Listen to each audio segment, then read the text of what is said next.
Le bouleversement qu'on a voulu avec François Garret imposer, c'était un sortir du carcan d'une ville très marquée par les médias, par son histoire, et par des situations sociales qui pouvaient être des impasses, mais qui pouvaient être aussi des richesses. Vous avez dit je connaissais les Mureaux, les Mureaux c'est plus ce que vous avez connu, puisque l'objectif que j'ai eu dès 2001, c'est de travailler sur l'image des Mureaux en travaillant sur l'environnement, l'énergie, notamment la mobilité, l'urbanisme. Et j'ai un fort message sur l'écologie qui me paraît être la seule et unique voie pour les temps à venir. Alors moi j'ai affiné tout ça au fur et à mesure des réalisations. D'emblée, je me suis retrouvé à taper un dossier, c'est le restaurant scolaire qu'on a voulu faire 2 fois moins cher. J'étais à l'Urban, on l'a sorti, c'est le restaurant du centre-ville. Après, il y a des choses qui sont venues petit à petit. La mère de tous les chantiers, ça a été l'avenue Paul Raoult.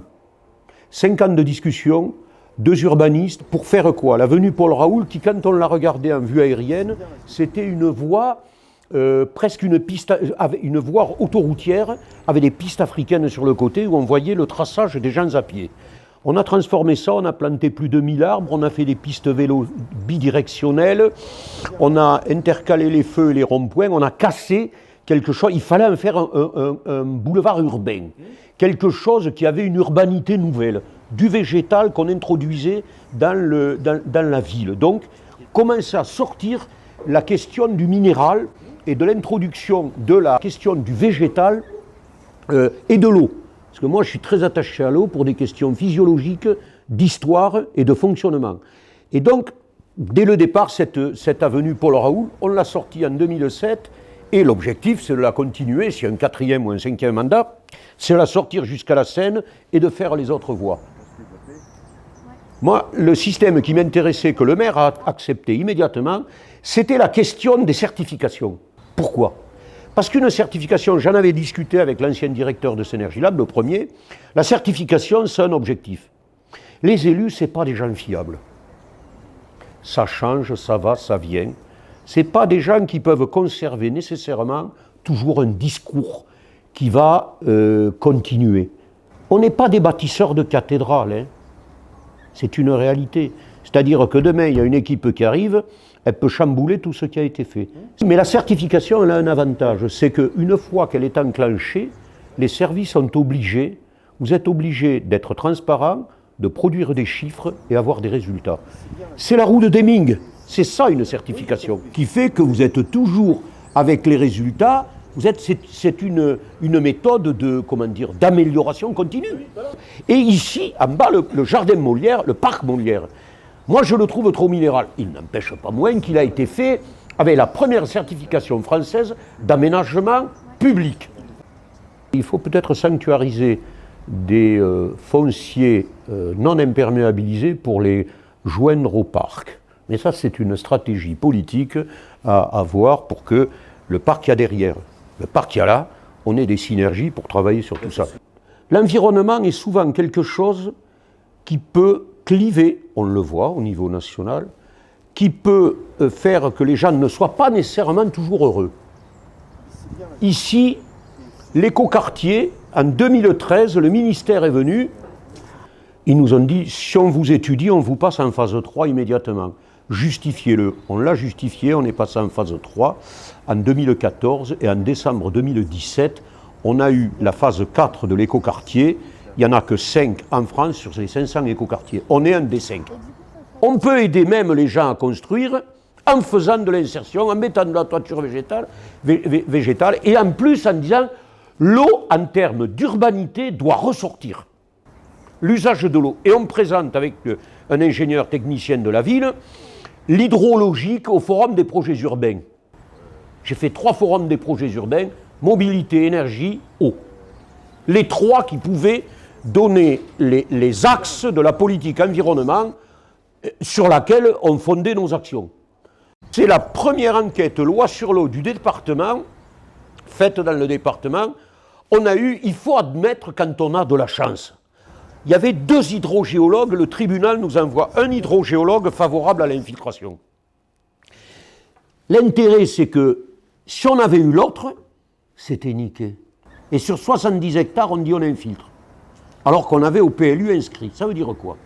Ça veut dire qu'ici, vous êtes sur un des seuls projets, pour l'heure, où sur 70 hectares, on a dézingué 11 km de réseau d'eau pluviale.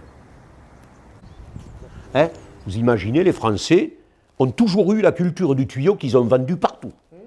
De la station d'épuration à l'eau pluviale. C'est une connerie incommensurable. C'est comme l'énergie. Vous la transportez, vous perdez. L'eau, c'est une connerie de la prendre et de la déplacer. Elle tombe à un endroit, il faut traiter, amener dans des endroits où on va stocker ou bien faire travailler le végétal. Eau plus végétal plus terre égale développement de la biodiversité. Si vous avez de l'eau mais que vous n'avez pas le végétal, ou de l'eau que vous avez la terre mais pas le végétal, on est sur un triptyque, ça favorise la biodiversité. Donc il faut désimperméabiliser, il faut infiltrer et il faut planter. Je leur ai fait planter des cerisiers dans un parc. Ouais, les enfants vont casser, c'est con, ils ont mis des rosiers pour pas que les enfants grimpent. Et j'ai appris, 10 ans après, que pendant des années, les espaces verts venaient avec leurs souffleurs à feuilles et faisaient tomber les fleurs. Ça a changé depuis. Pour dire que même la distribution de l'espace pour en profiter par les citoyens, les gens qui y travaillent dessus ne peuvent pas concevoir que ça soit faisable d'avoir dans un parc ou sur l'espace public des arbres fruitiers. Je suis allé au forum, quand le ministère nous a donné le label 4 de la phase 4 de l'écoquartier.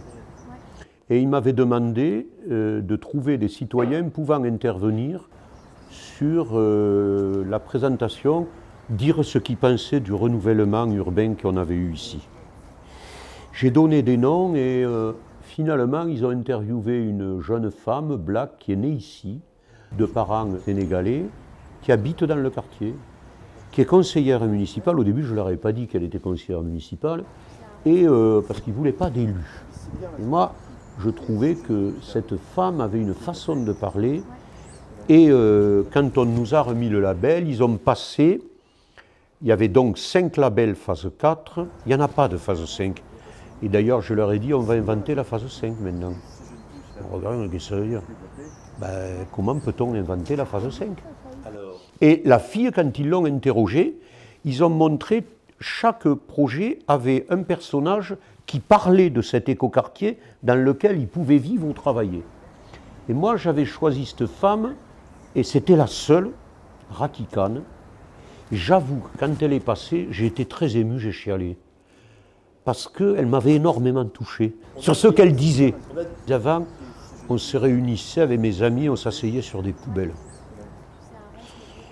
Le quartier était fermé, il est pacifié. Il est ouvert, et quelle qualité elle montre. Elle disait, regardez cette qualité, c'est pour nous. Et la façon qu'elle avait de se l'approprier sans termes très grandiloquents, et elle montrait, elle disait, regardez la vue, regardez, on se promène là, quel bonheur. Et elle disait, elle, ce qu'elle avait vécu avant. Donc moi, ça m'a ému.